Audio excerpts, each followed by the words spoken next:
Hello everyone. So Jesus tells this beautiful story, this parable in Luke chapter 15. It's a parable of two sons. The first son takes his inheritance now, goes to a foreign land, squanders it on easy living and sin, ends up in a terrible state, comes to his senses, returns home begging his father just to be a servant in his house, and the father lavishes his love on him and throws a party, and there's a great celebration.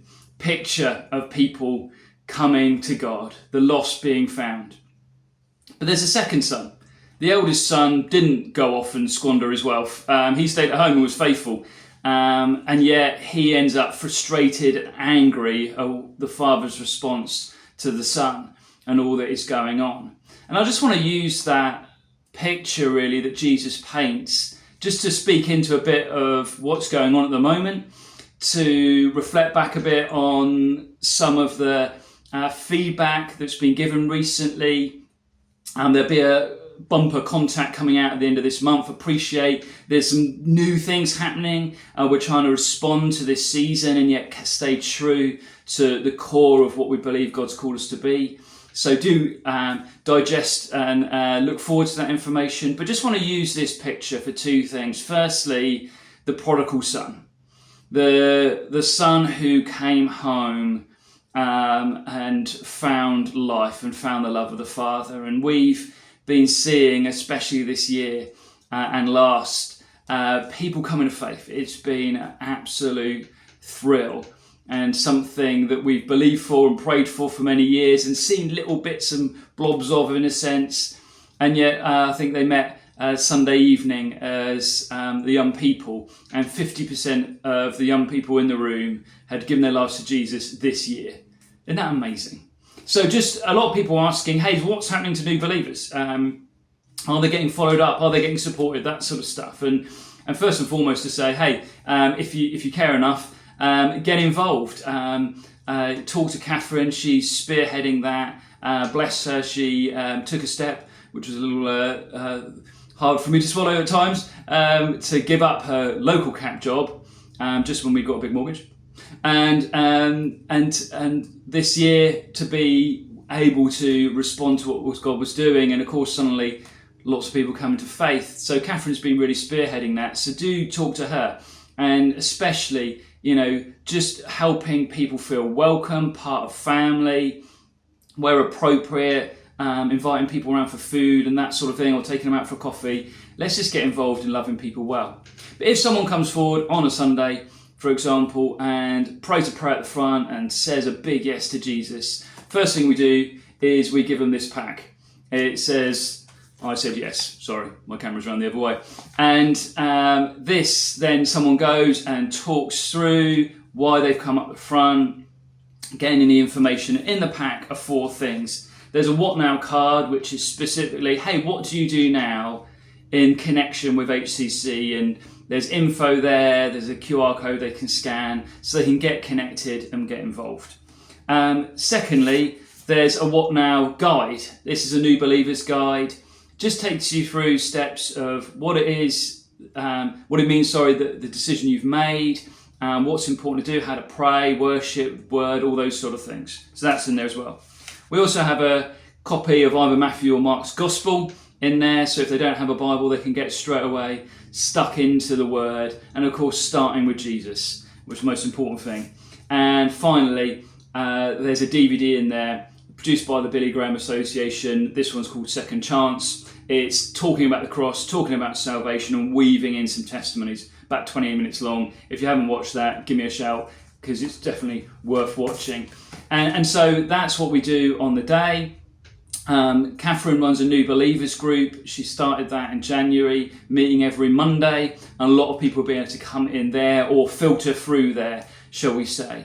We've also made sure that people are getting connected up with other people. And especially things like our Wednesdays has proven really important because it's a bit more intimate. And looking ahead from September, every Wednesday is going to be called Engine Room Worship and Prayer, or Prayer and Worship. Every week will be a time of worship and a time of prayer, because in this season, two things. Firstly, we need to pray more. The light is lighter and the dark is darker. And we want to continue to see breakthrough and continue to walk through all that God's got for us. But also to have an environment where we all grow. It's very easy, isn't it, if you've maybe been a Christian for 40 years. Do you change how you worship? Has that grown particularly in the last 35 years? So we all want to grow, but especially creating an environment where people who are new to faith can really more easily learn how to pray and learn how to worship. So that's something of what we're doing with new believers. And just before I finish on that, just to say that the wonderful thrill has been seeing the level of obedience and response to God. It's a great challenge to me because I've grown up in a church environment where what's shared on Sunday is some good ideas. When we read the Bible, it's some nice options that Jesus is presenting us. What we've been seeing with our fantastic new believers, they're just doing what God says. If he says forgive, then they forgive. They want to know what Jesus is saying and they want to just fall in line with that. And that is a great challenge to all of us. How easily we move away from a Sunday, for example, and our reflection is on how good we thought someone else was, rather than on what does Jesus want me to do. And that brings us on to the second son in the story, the older son. He's been faithful, he's been serving away, and suddenly something happens and things are changing, things are different. There's an atmosphere of celebration and life, and he's frustrated and angry.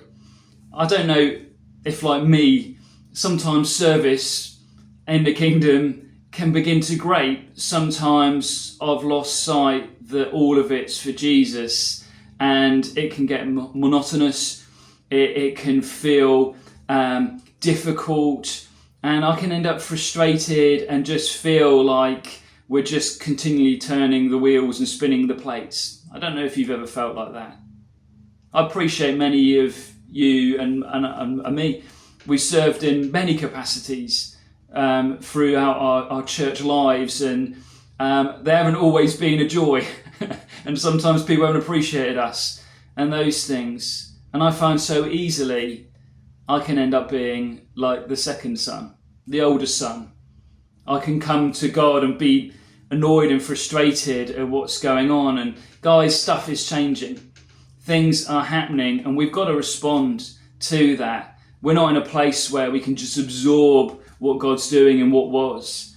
But always we're called to glory upon glory.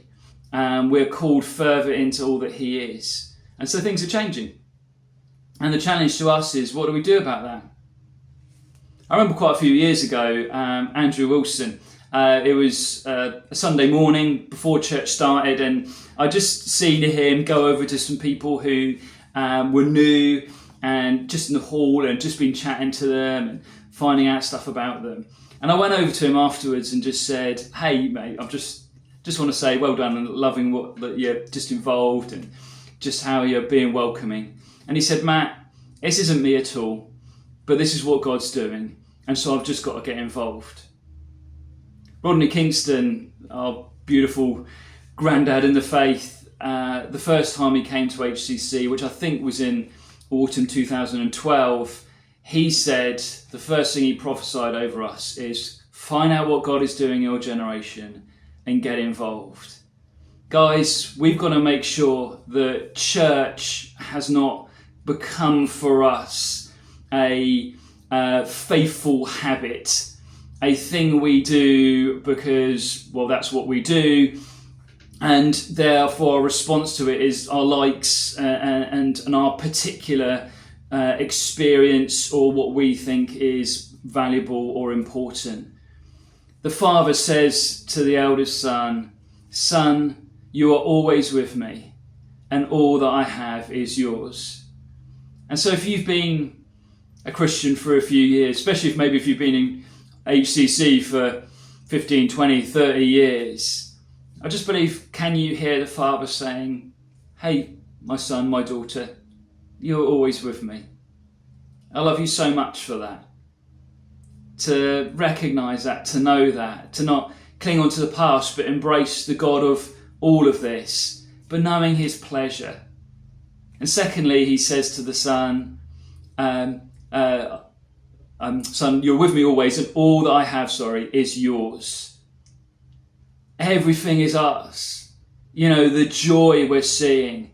If you're at the baptisms last week, wow, I found Jesus, you know, and the wonder of that.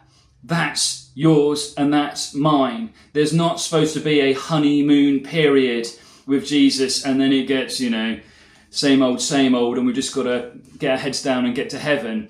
No, it's a love relationship. We grow in revelation. And so can we, if we are those that have been around church for a long time, I don't know what it's all going to look like. Because Jesus said, I will build my church, not me, not our team, not all of us, not our good ideas, not everyone's experience in church, but Jesus to build the church that he wants. And I want to encourage you, because if you're in and around, sometimes we can miss the wood for the trees, can't we? And so many, just some new friends of ours who live in Bath visited yesterday. And they were just blown away just by the love, the welcome. People came over and prayed for them and were just nailed it in that way. And no one had like organised that. You know, we're not into having big teams for this and that and trying to structure everything, but rather all of us embracing the God of love, loving people. Please let me challenging myself and let none of us slip into the angry, frustrated older son. God bless you guys. Love you. Let us remember that all that he has is ours. And have a great week. God bless.